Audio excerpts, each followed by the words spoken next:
Today I'm going to talk about The First Time I Saw Him, the sequel to bestseller The Last Thing He Told Me by author Laura Dave. Honestly, I couldn't put this book down. It's so fast and engaging, you could read it in a good day if you wanted. It isn't absolutely necessary to first read The Last Thing He Told Me before you read The First Time I Saw Him, as the author works in the backstory and more in clever flashbacks. The First Time I Saw Him takes off running where The Last Thing He Told Me ends, and it's action-packed from page 1.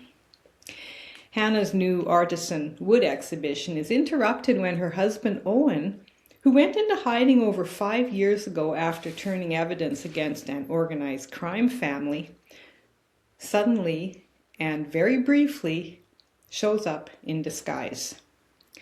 When Hannah gets home, she receives 2 text messages, one to look in her pocket where she finds a flash drive, and one to get out of the house immediately.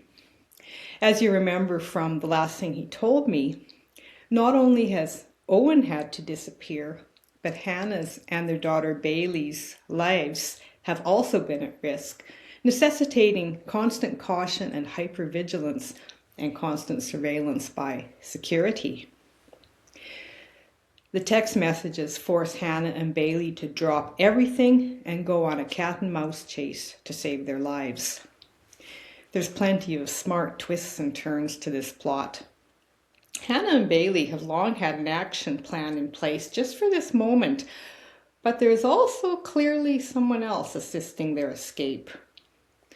We are introduced to numerous characters from The Last Thing He Told Me, such as old friends and Grandpa Nicholas Bell. There are some deep characters here, and there are lots of moral dilemmas, and sometimes you're not quite sure who to trust. I classify this book as a light psychological thriller action story, mixed in with underlying themes of love and devotion, resilience, and loyalty, and the question of how far would you go for your family? It's a fast and simple read and some good diversion for winter reading. The First Time I Saw Him by Laura Dave.